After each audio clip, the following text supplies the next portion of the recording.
Welcome to Love for the Truth Radio, a program devoted to encouraging you to be a contender of the faith in an ever-changing church culture.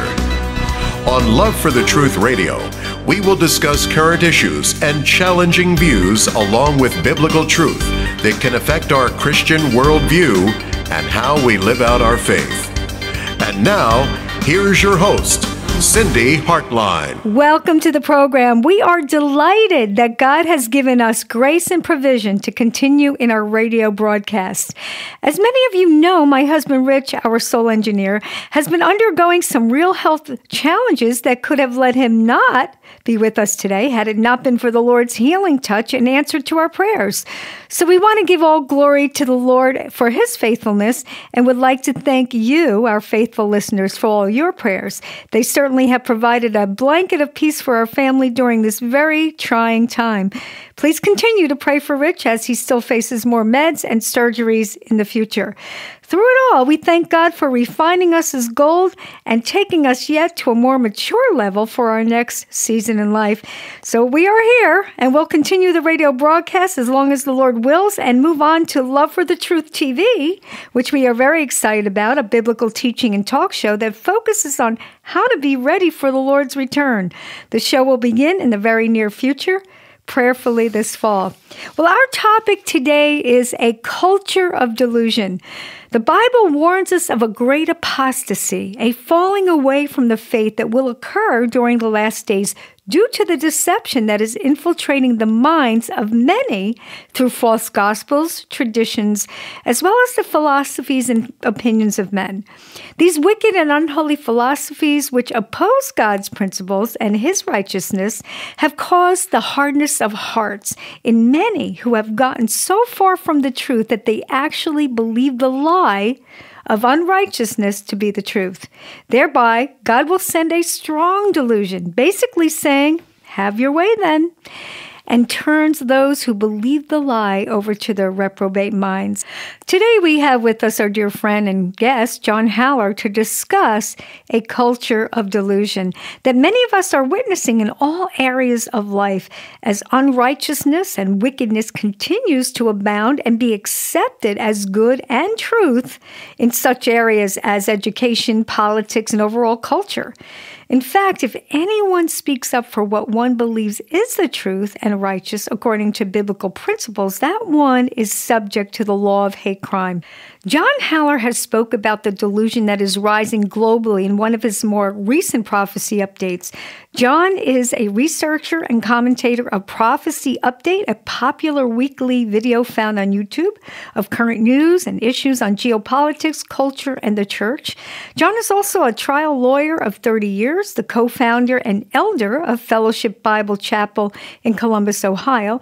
And John has spoken at national prophecy conferences, appeared on various radio programs, and is noted for being an excellent researcher.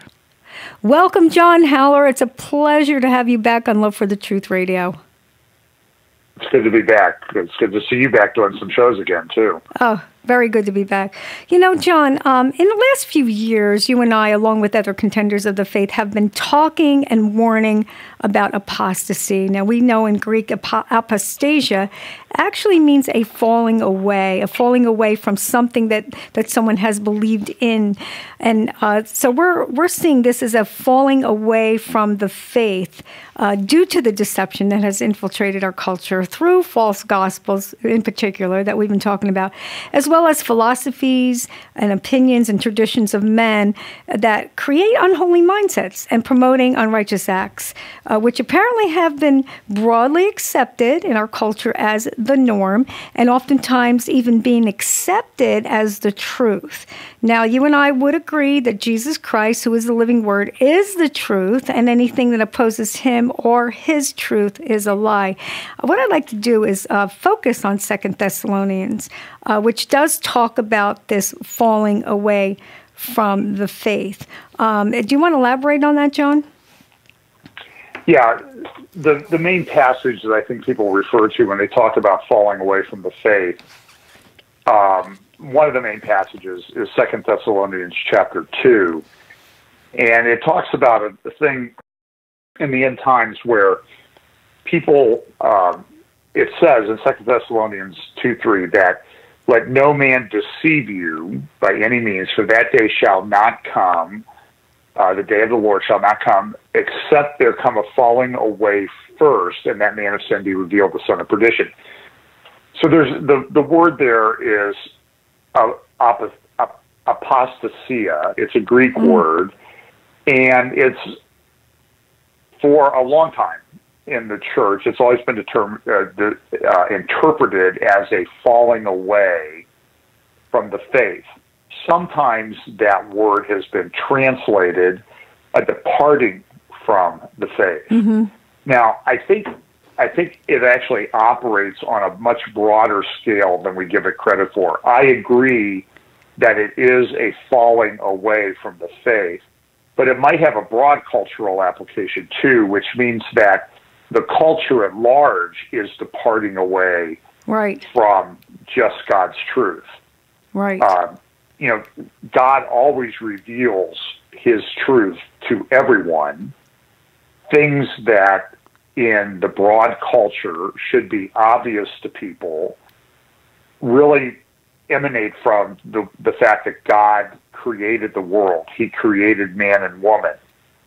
And what's happening in our culture is we're falling away from that. But even in the church, we're falling away from that. And this is operating on many levels. Now, unfortunately, I think the word apostasia has been confused by people in the church. There are people, mostly in the dispensational pre-trib community, if we could identify it that way, that would say that the apostasia in 2 Thessalonians 2 means a departure, a physical, spatial departure from one place to another, and they interpret that to mean the rapture. Right. But I think they're missing the import of the whole 2 Thessalonians 2 passage, which goes on later in 2 Thessalonians chapter 2, verse 10, that talks about the apostasia, this in verse 9, that this man of sin comes, whose coming is after the working of Satan with all power and signs and lying wonders, and with all deceivableness of unrighteousness in them that perish, because they receive not the love of the truth, that they might be saved. So there seems to be, I think, a tying of the apostasia that we see in 2 Thessalonians chapter 2, verse 3, to what we see in 2 Thessalonians 2, verse 10. But unfortunately, as I said, some people are interpreting that as a rapture, and I think they're missing the key aspect of the passage. Right. When you go back to Matthew 24, one of the things that Jesus warned, not one of the things, the thing that he warned the most about as indicative of this period of time near the end, before leading up to his second coming, was that people would be deceived. That's right. And they'd be deceived on many levels. He says in Matthew chapter 24, verse 9, I think it's verse 9, maybe it's a little bit later, he talks about many false prophets. Yes. Many false Christs will be coming. So within the context of religion, we're going to see many false prophets, many false Christs. That's right. Now, ultimately, there will be a false prophet, and the Antichrist that will come and engage in this massive deception that will be unlike anything in history. But leading up to that, there's going to be plenty of indicators that this falling away from the faith and the truth is well on its way. Yes, it is. And I'm concerned a little bit that, I even see some prophecy shows, some well-done shows, where they'll have somebody on that says the apostasy in 2 Thessalonians 2:3 is the rapture. Right. And then a few weeks later, they'll have somebody on that says the apostasy in 2 Thessalonians 2:3 is a falling away from the faith. And I just think it leads to a lot of confusion, and I think the confusion is something that we don't need, particularly in the church right now, because things are so confusing in the culture, but things are becoming confused in the church because of I think we already see this falling away from the faith that's in place.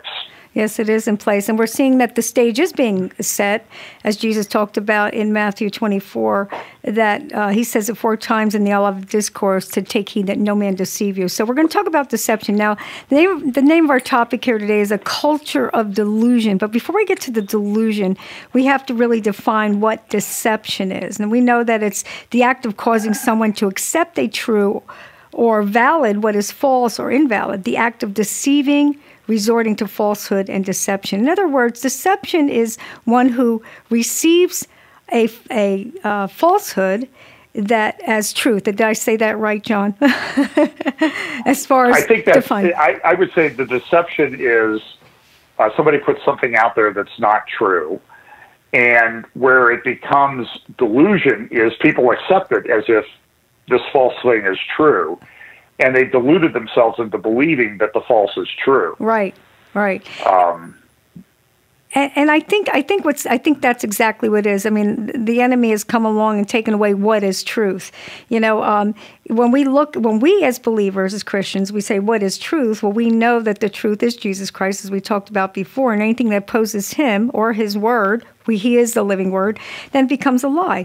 We think of truth as his statutes, his ordinances, his principles, his commandments that are instituted by God for righteousness' sake. You know, and what's interesting, John, is that I did a show on truth itself, and I had like an aha moment, and it was like so crazy. I was reading Webster's Dictionary of 1828, and it defines truth to be, now again, keep in mind, this was an eye-opener to me, that it was this is how it explained what truth was, okay? Conformity to fact or reality, exact accordance with that which is or has been or shall be. The truth of history constitutes its whole value. We rely on the truth of the scriptural prophecies, and that was Webster's Dictionary, I believe in 1828. Now listen to this. This is the new definition.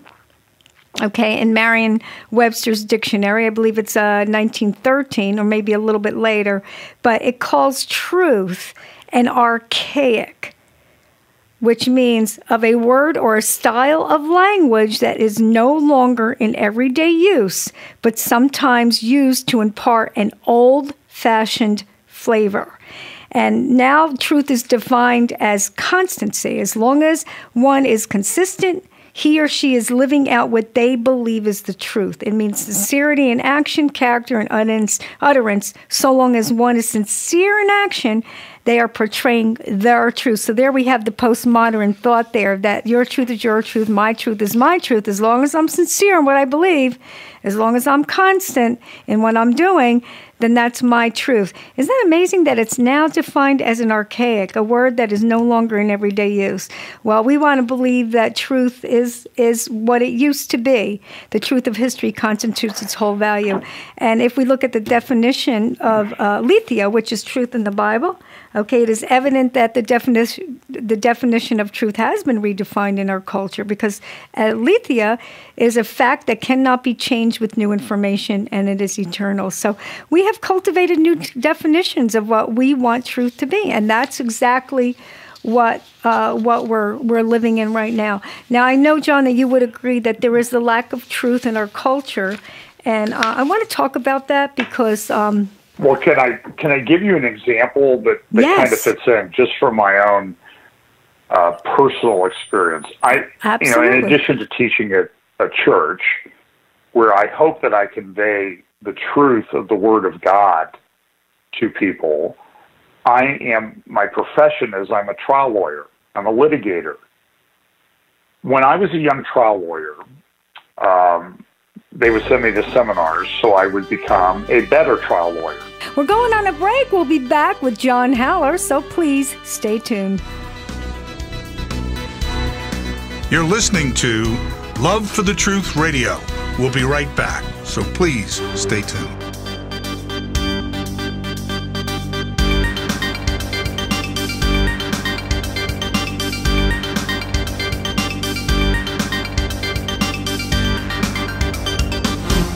If you're a first-time listener, you'll find that on Love for the Truth Radio, we discuss news and views from a biblical worldview. We believe that the Bible is the inerrant Word of God and the absolute truth that should be applied to every aspect of life. We don't proclaim to have a cap on the truth, but we do have a love for biblical truth. So please, take everything you hear on this radio program to study and prayer.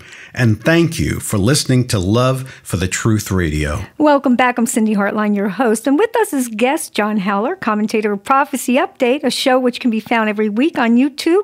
That's John Haller of Prophecy Update. Check it out. John, why don't we take it back to where you left off and your experience in training as a trial lawyer? Sure. When I was a young trial lawyer, they would send me to seminars to make me a better trial lawyer. And in the early days of my career, 36, 37 years ago, those seminars revolved around how to more effectively present truth, how to follow the rules of evidence, how to extract information from witnesses, and that sort of thing. I don't know when it occurred, but at some point in there, the training became more about how to appeal to people's emotions. And to me, it was sort of this, I noticed it, and to me it was this, noticing this postmodern philosophy that was taking over everything that you mentioned earlier about, your truth is truth and somebody else's truth and truth. And as long as they believe it to be true, and they think it's true, then it's okay. And that's just taken over culture in so many ways. And so when we talk about the word apostasia, I think it's certainly within the church a falling away from the truth of what the Word of God says. But I also think that it operates on a larger context in the broader culture. It talks about, there's some passages, I'm trying to remember where they were, in Isaiah that talk about people not loving the truth, people getting away from the truth, and I think that's in a kind of a broad cultural context. So what we're going to see, I think, in the end times, I think what we're going to see more in the end times that we live in now, is that we're going to see this departing from the truth operating in the church and in the broader culture, and we're already seeing it. And as we were talking about earlier before we started the show, it's almost impossible to. It's just so hard to see what's going on because everybody's confused, and it doesn't seem like anybody is concerned about the truth in any way. Right. And I think we're getting into the tickling ears. We want to hear what we want to hear, and that's what the Lord said would happen. And right. Of course, with this postmodern thought, that had come into our colleges, into our culture, saying your truth is your truth, mine is mine. Let's all just agree to disagree on doctrine and get along. But you know what? We're going to focus on philosophies, John, that you have mentioned that have infiltrated our culture with deception, opposing the gospel truth. Why don't you give us examples? I know you've talked about the left and their liberal thought. You've talked about fascism, all of these things, and you could take it up wherever you want to start. It's fine with me. Well, I was listening to Dennis Prager today. I do find him to be an intelligent, conservative thinker. I mean, he's not a Christian, I know that, and I don't agree with everything that he says, but he made a point today that, and he's becoming increasingly more vocal about this, that this leftism that dominates a lot of the culture in America today, particularly in the media and politics, both sides of politics, at the university and education and schools, everywhere, this leftism is it's the people that adopt it, they're deranged. They don't make any sense. And I think that the most glaring example of that is in the area of human sexuality. It was just 2 years ago last week that the Supreme Court issued the Obergefell decision that legalized same-sex marriage. And in his dissent, and I don't have the exact quote in front of me, Justice Scalia and I believe Justice Alito both said that it's not going to end here with gay marriage. That's right. And in that sense, both of those men that said that or prophets, because it didn't end there. No, it didn't. 2 years after legalizing same-sex marriage, look at where we are. That's right. People cannot, I mean, every day you pick up the news and you find more examples of people questioning their gender. Yes. Now, it's pretty clear in the Bible that it says that God made them male and female. Now, I will agree that because of the fall and because of genetics and DNA and that type of thing, there are very rare cases where people's gender identity is not exactly known. There's, they have problems. Yes. They're born with a confused gender. But what we're seeing operating on is a massive psychological reprogramming of our culture that gender does not matter. And just last week, in fact, I think they replayed it just Monday on Book TV on C-SPAN. There's a gentleman, his name is Professor Heath Fogg Davis. Now, I'm not making up his middle initial or his middle name. It's Fogg, F-O-G-G. Keith Fogg Davis. He's a professor, I think, at Temple, and he has written a book, and it was discussed. You can find it on C-SPAN. A show called Afterwards with Heath Davis. First aired June 15th, re-aired July 3rd, and his book was called Beyond Trans: Does Gender Matter?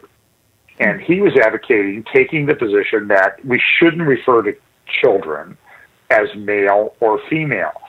Now, to those of us raised in a Christian tradition, in a normal household tradition, this is so far off the charts that a professor at a major public university in the United States would be advocating for this, and people not just saying, you're crazy. You can't talk about stuff like this because it doesn't match up with the science at all. And we see this, and it's playing out.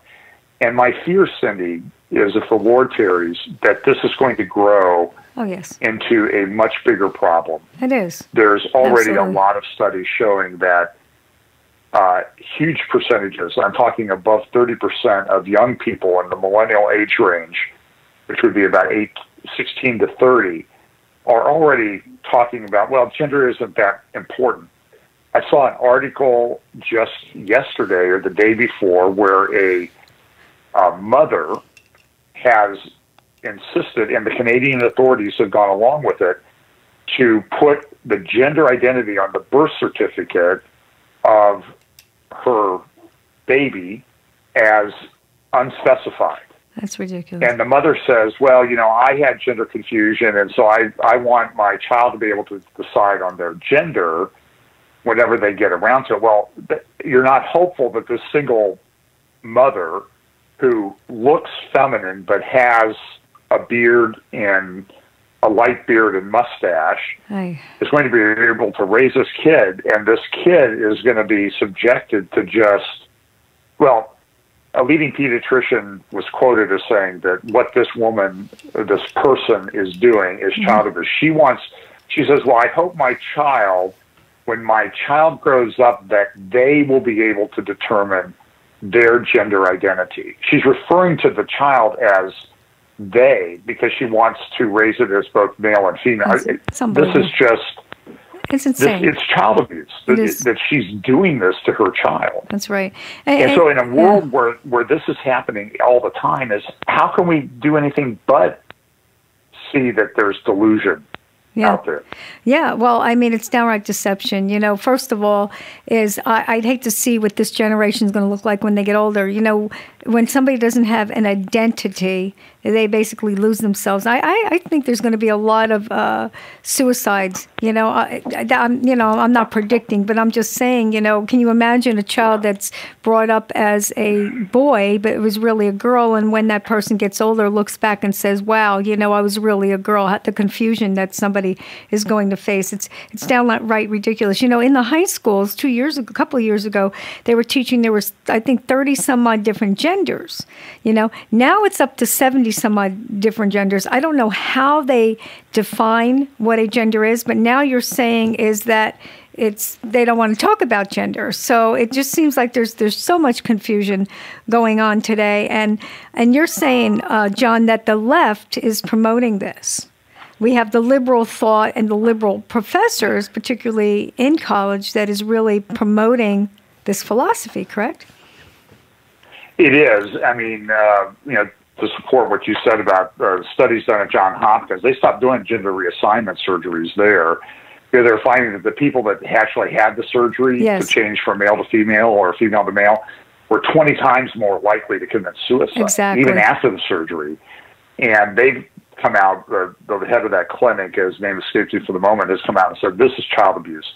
And I think it's going to become a massive problem. I mean, it's already a massive problem. Yes, it is. And when this happens, people, they're not even grounded in male and female. Right. And this is, I don't know how, this is a social experiment that we're conducting on a culture, on a world level that's never happened in human history. Yeah. As I said, Jesus said it would be like the days of Lot before he returned. Yes. I don't think Lot even had to put up with this. Yeah, and, John, so I think it's just, it's very, very distressing to watch. Well, we're seeing it. We're seeing prophecy being fulfilled, as in the days of Noah and Lot. And certainly there was a lot of this going on. You could read, all about Lot and how they went after Jesus. The men went after, or not Jesus, after the angels that showed up at Lot's door, And what did the Lord do? He basically got rid of Sodom and Gomorrah, and that's where we're headed. But, there's just so much going on. And like I said, I can't imagine being called an it. Did you hear about the person that didn't want to be called anything? And so they're taking everything off of their body that, I don't remember the person's name. I guess they didn't really say the name that I know of, that even looks like a male or a female, and they're becoming a non-gender person. I think that's happening too. Well, I've seen a number of those cases that have happened, and now Canada is at least in the early stages of adopting a law that says if you don't refer to somebody by the gender designation that they want, you can be charged with a hate crime. Yeah, hate crime. And how do you know when somebody's removed all evidence of gender? I mean, somebody looks like a male, you want to say you can't say he or she before you ask them how to refer to you.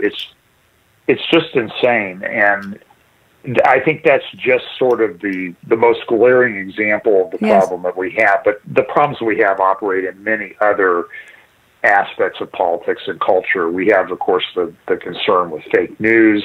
Yes, that's playing out in the legal arena and Sharia law and all these other things. It's just. As I said, I watch this stuff, I read this stuff, and it's a very distressing time to be alive. Yeah, it is. Now, John, what do you know more about, you're a lawyer, about this hate crime? Well, the hate crime legislation is essentially a speech code that they're putting in place. And I question whether it's constitutional to enact a hate crime because of the right that you have to engage in free speech. I think you just ought to call crime crime and leave the hate crime stuff out of it. Many would agree that we are living in unprecedented times. Grave immorality is on the rise, as in the days of Noah and Sodom and Gomorrah. There are wars and rumors of wars as nations rise against nations. Prophecy is being fulfilled as the birth pangs become quicker and harder. These are the signs of the return of Jesus Christ. There is one sign often left untaught. Jesus also told the disciples in the Olivet Discourse to take heed that no man deceive you. This warning applies to us too. Deception has infiltrated the churches through many false teachings and movements, making apostasy paramount. As contenders of the faith, we do our best to research and discuss these false teachings for you, the listener. Thank you for having a love for the truth. Welcome back. We will continue our discussion on A Culture of Delusion with John Haller, contributor for Love for the Truth Radio and commentator of Prophecy Update. You know, Isaiah 5:20 says, "Woe unto them that call evil good and good evil, that put darkness for light and light for darkness, that put bitter for sweet and sweet for bitter." And, you know, as contenders of the faith, we know that the Word of God is the truth. And that's what we want to do. We want to stand on the truth. But we're seeing so much deception today. And, John, when we left the last segment, you were talking about hate crimes and how now we're seeing this good for evil thing going on and evil for good. Why don't you finish up what you were saying about the hate crimes? Well, on the hate crimes, you know, this is becoming a bigger issue, and I'm a constitutionalist, originalist, and when it comes to the Constitution, I believe that we were given the right, the liberty to have free speech in this country. But what they're trying to do is they're trying to put in hate crimes, which are effectively speech codes. So what happens is you're not allowed to say refer to somebody by the wrong gender classification, something that they haven't chosen for themselves, even though you don't know it, because they're offended by it, by their definition. It becomes a hate crime, and it really takes away your right to freedom of speech. That's right. I mentioned in one of my updates recently, I think it was a week or so ago, about in Minnesota now, in Minneapolis, they set up a hotline. You can call 311 when you're in Minneapolis, or there's a phone number that you can call to report a hate crime. And, you know, I don't want people to be assaulted because they don't believe the way you believe. That's a crime. Assaulting someone is a crime. But what they want to do is they want to make something like that a hate crime based on their definition to take away your right to free speech. Right. So what happens, and you see this with Sharia law, they want to ban people talking about Islam or pointing out the obvious problems of Islam. In Minneapolis, here's how they define a hate crime. A hate crime is any crime against a person or property motivated by prejudice against someone's race, religion, disability, sexual orientation, ethnicity, gender, or gender identity. Right. Well, that essentially means anytime somebody disagrees with me, it's a hate crime. You know, they do something to me. They had to be motivated by hate. So what they're trying to do is they're trying to shut down disagreement. And this is particularly true in the area of Sharia law. And when we talk about terrorism, let me give you a quick example. There's a very intelligent man just published a new book called The Death of Europe, Douglas Murray. I believe he studied Islam and became an atheist because of what Islam was saying about God. But he made a very good point in a debate that I saw recently where he says we have this discussion about Islam. And this kind of ties into this delusion and not being tied to the truth. So we have this discussion about Islam, and the response, you know, terrorist acts occur, the people say Allahu Akbar, and the conclusion that a lot of us jump to is that's terrorism motivated by Islam, and it's a problem within the religion of Islam. So the response to that is, no, that's not Islam. And you see all kinds of people, even in the church, buying into this nonsense that it has nothing to do with Islam. I would say it has to do with the 1400-year history of Islam. Right.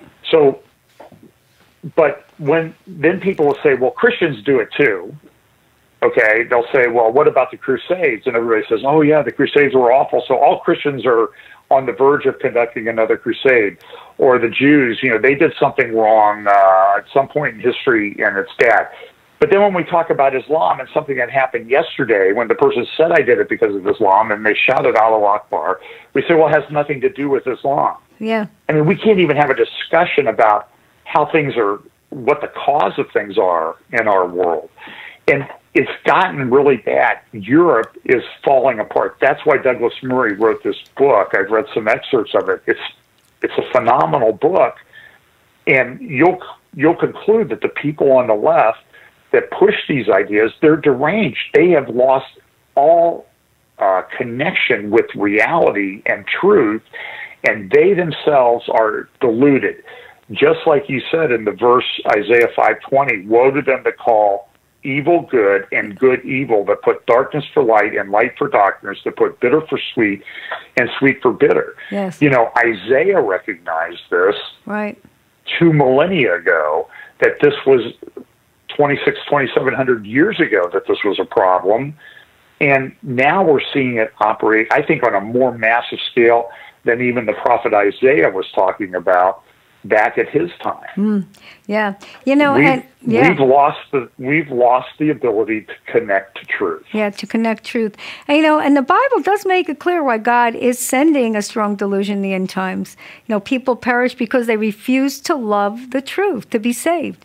They delighted more in their wickedness while mocking and rejecting the one who could save them from sin and condemnation. For this reason, God sends them a powerful delusion so that they will believe the lie. In other words, he says, have your way, turns them over to a reprobate mind. And that's where we're headed in the end times, this delusion, this strong delusion.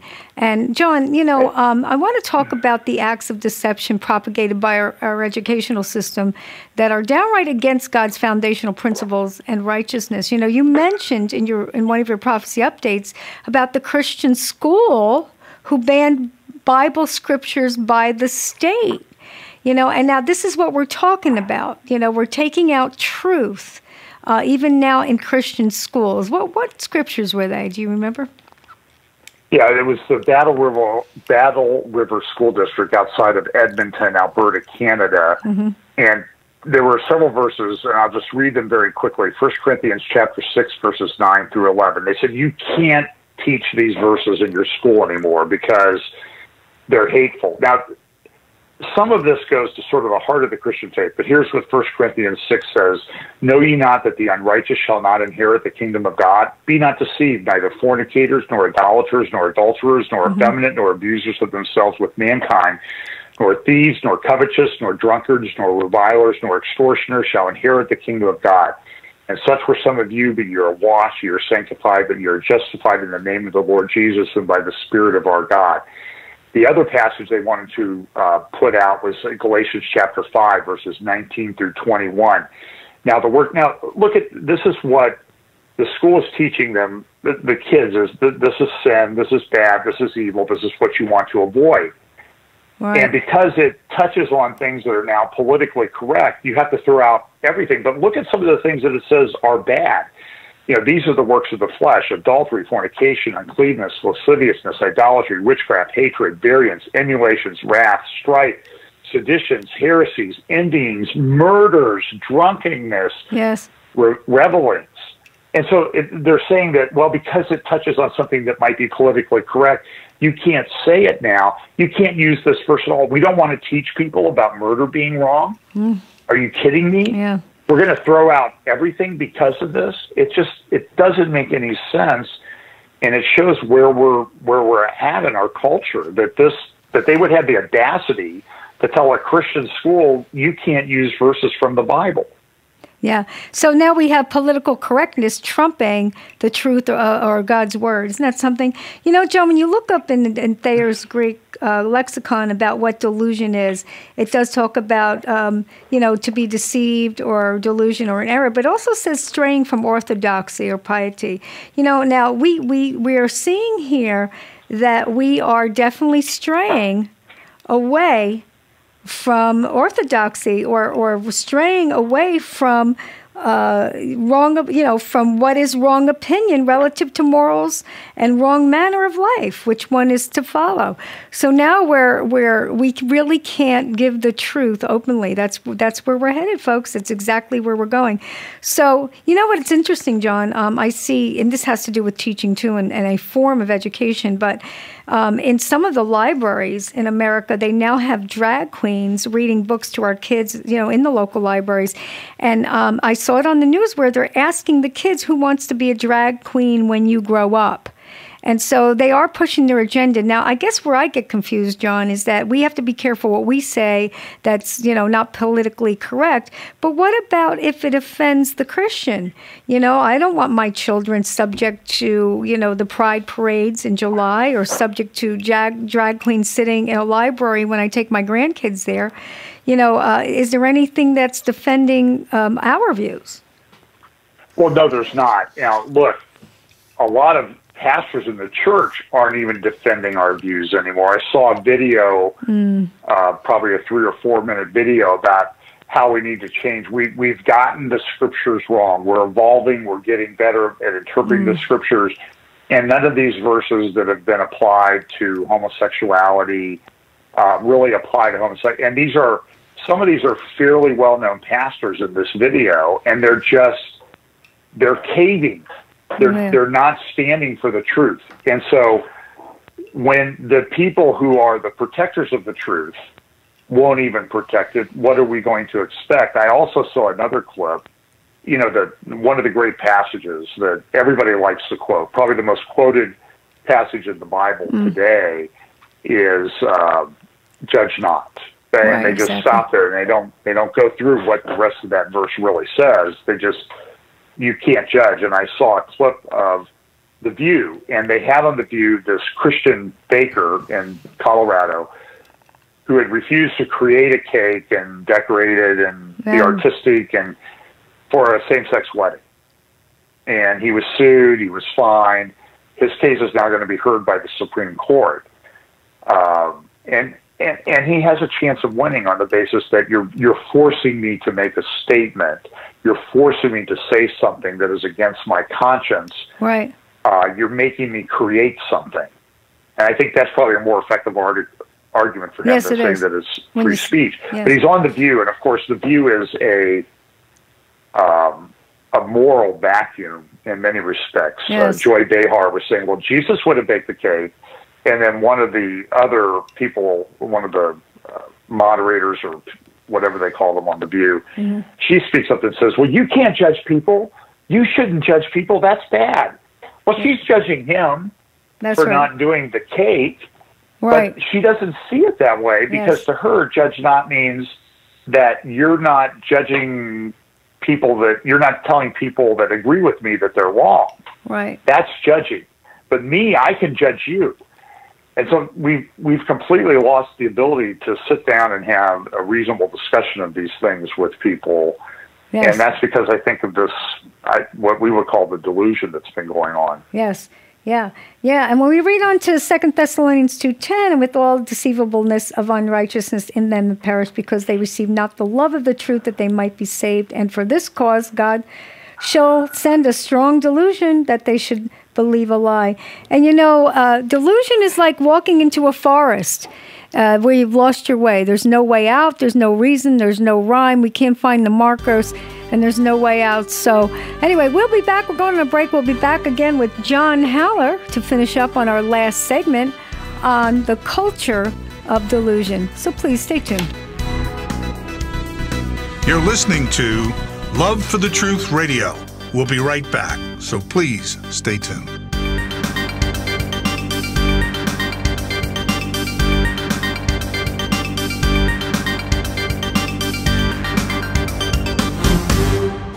In 2 Timothy chapter 3, we read that men shall be lovers of their own selves, covetous, boasters, proud, blasphemers, disobedient to parents, unthankful, unholy, without natural affection, truce breakers, false accusers, without self-control, fierce, despisers of those that are good, traitors, heady, high-minded, lovers of pleasure more than lovers of God, having a form of godliness but denying the power thereof.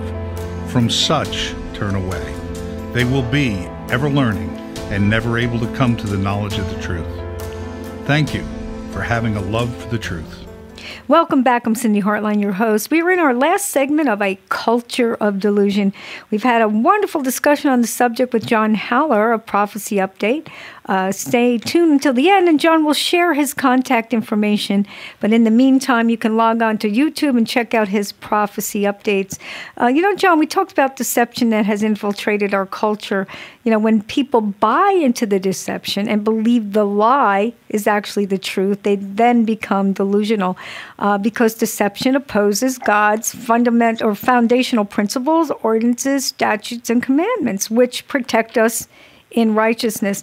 And, like I was saying before the break, I was thinking this morning about that metaphor about being in a forest, that if you don't have any markers of how you got there or where you're going, where you're headed, there's no way out unless you have guidelines. So, God's word makes a way where there is no way, a path, a narrow way that leads to him and all that he is, and it all is according to truth.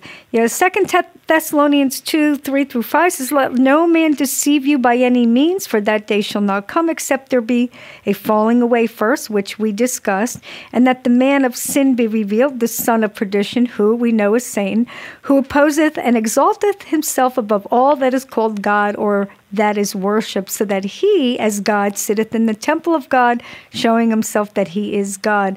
2 Thessalonians 2:5 says, "Remember you not that when I was yet with you, I told you these things." Jesus reminds us that, according to his word, that there will be a falling away. There is this mystery of inequity which causes unrighteousness. It takes people away from God. And we know that the stage is being set. I know, John, you would agree, for the son of perdition or Satan or the Antichrist that will sit in the temple of God and show himself as God. We're seeing this delusion. We're seeing the stage being set for this end-time Antichrist. John, do you agree with that? Yeah, we know that this falling away that I think happens on a very broad scale. Yes. Culturally, politically, religiously, even within the professing church, it seems to be tied to this event that will actually occur in the middle of the 70th week, where this world leader comes on the scene and is finally revealed, and everybody knows, it's be clear who he is, who we refer to as the Antichrist. And so we know that if all this delusion is happening, and I don't think there's any question that it's happening on an unprecedented scale. The same-sex marriage thing we talked about earlier, the inability to determine male from female, and the willful desire not to determine male from female. This is being conducted as a massive social experiment for the first time in the whole of human history. This has just never been tried.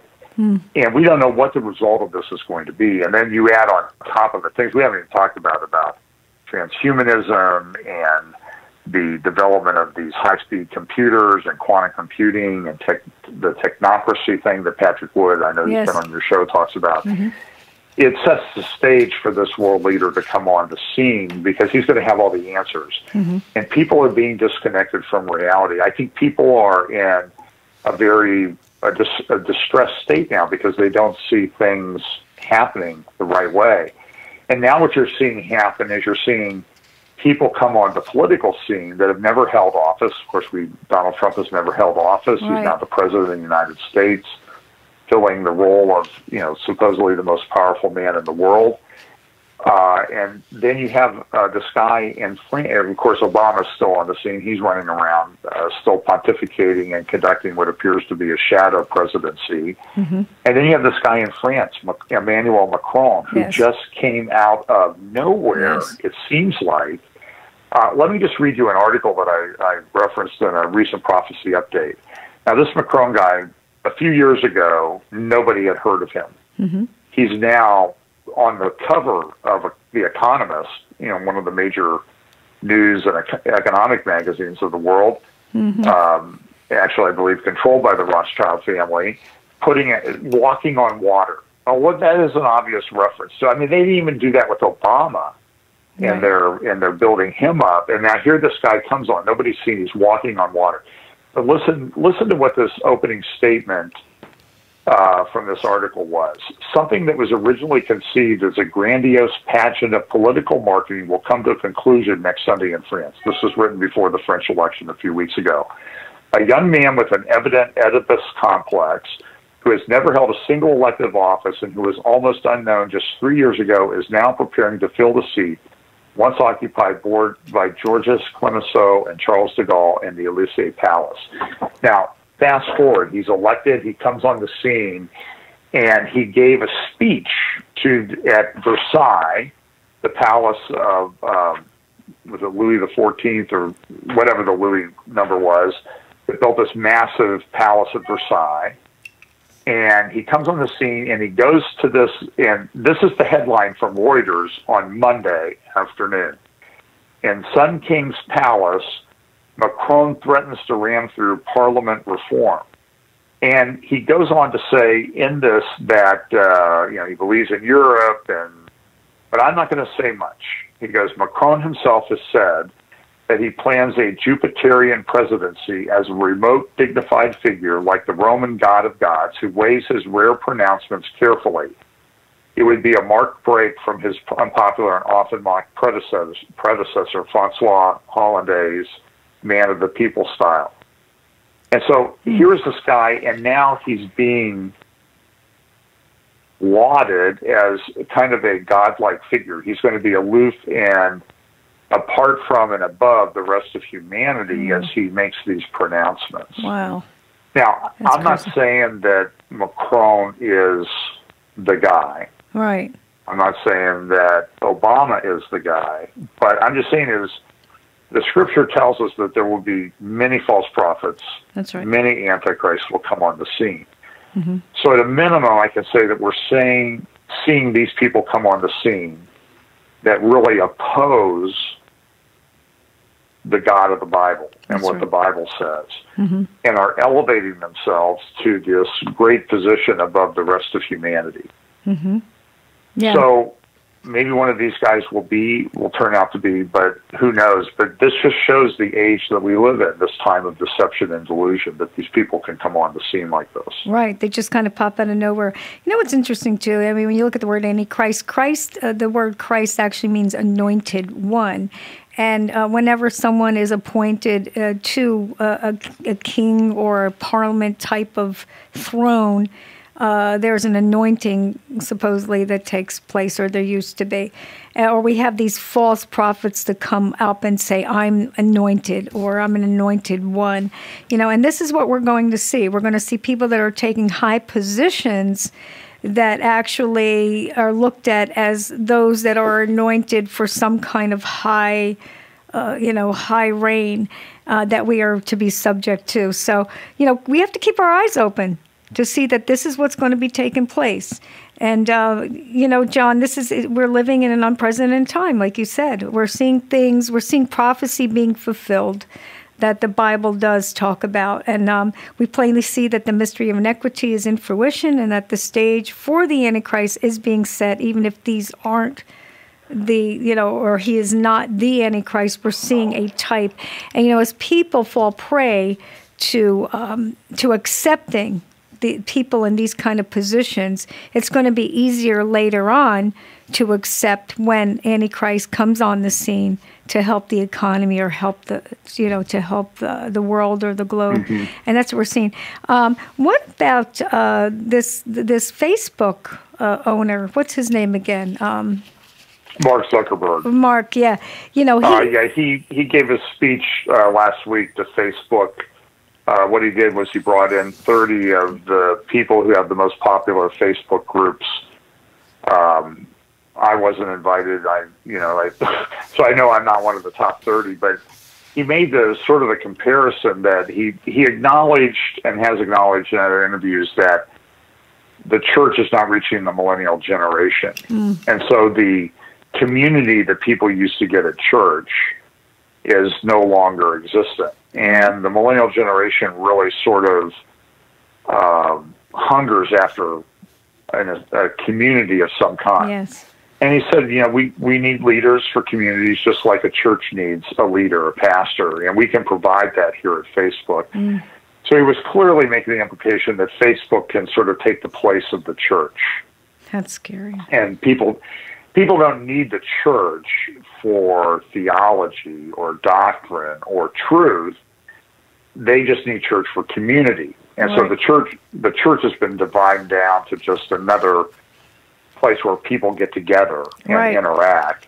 Well, we can provide that. I mean, Starbucks and Panera Bread, you can go to a Starbucks and Panera Bread and interact with a group. That's right, yeah. Yeah. And they might even form a group with a leader. So, Facebook is saying, well, we'll provide that. Yeah. And you know what I'm seeing?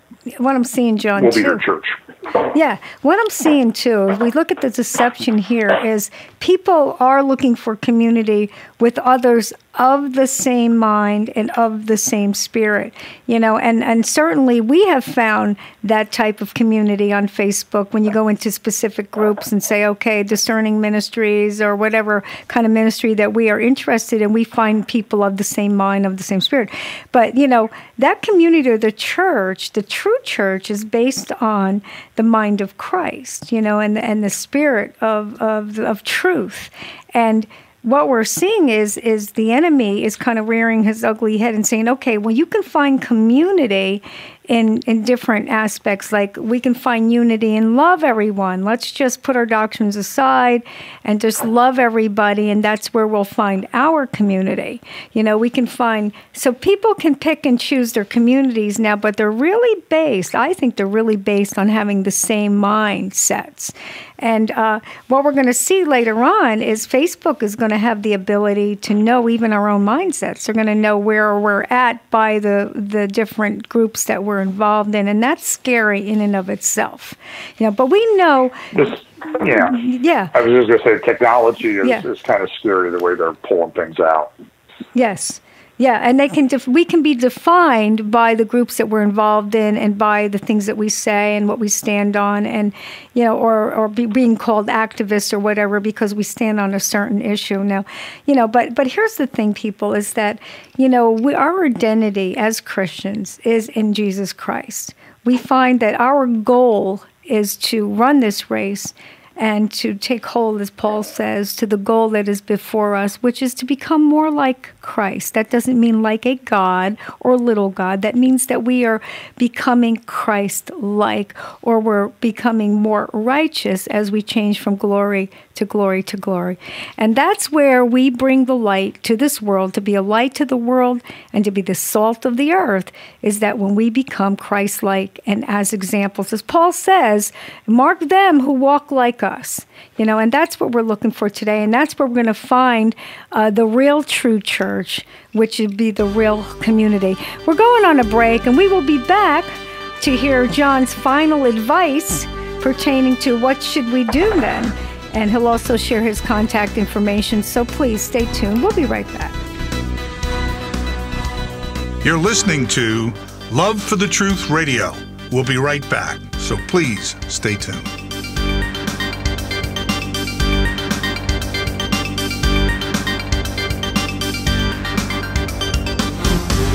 Welcome back. I'm Cindy Hartline, your host for Love for the Truth Radio Philadelphia.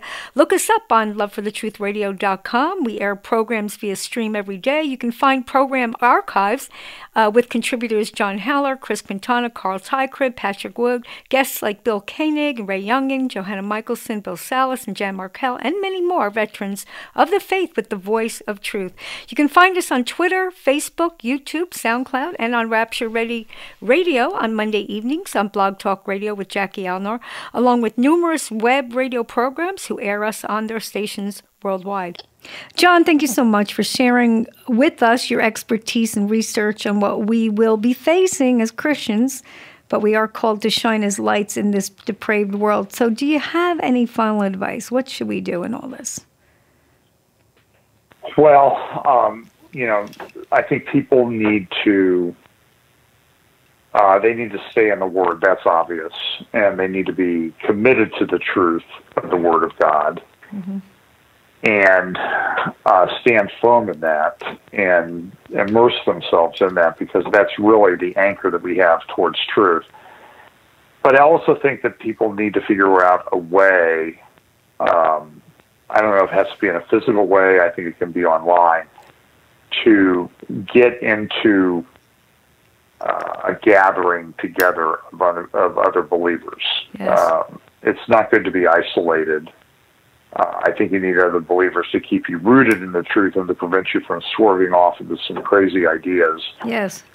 And so I think that's very important. In fact, in Hebrews, mm-hmm. I don't remember the reference right off the top of my head, it says that we should not forsake the gathering of ourselves together as we see the day approaching. Yes. So as we get closer to that eschatological, that prophetic time period known as the Day of the Lord, it's more important than ever to be gathering together with unbelievers. However you work that out. Right. My preference would be in a church, a physical church, but I know that's not possible for everybody because of the lack of good churches in their area. We try to provide that at our church here in the Columbus area in Lewis Center at Fellowship Bible Chapel. I do my prophecy update there each week. We also have, Pastor Steve Mitchell, Mike Clapham, and others that are teaching at that church through Sunday morning worship hour and service. You can find us online at FB Chapel for Fellowship Bible Chapel, fbchapel.com. And you can also type my name, John Haller, or Fellowship Bible Chapel, into the search bar on YouTube, and you'll see the videos that we put up, usually 2 or 3 each week. I'll also be speaking at some conferences this summer, Denver Prophecy Summit, the first weekend in August. Just look at denverprophecysummit.com. And then also at a Moriel conference the first weekend in October in Vancouver. And you can check details of that. I don't know if they're up yet or not, but they will be sometime in the near future, moriel.org for those details. Thanks again, Cindy, for the opportunity to be with you tonight. It's wonderful, John. Thank you so much. Thank you, listeners. It's a pleasure being back on Love for the Truth. We'll see you next week. God bless.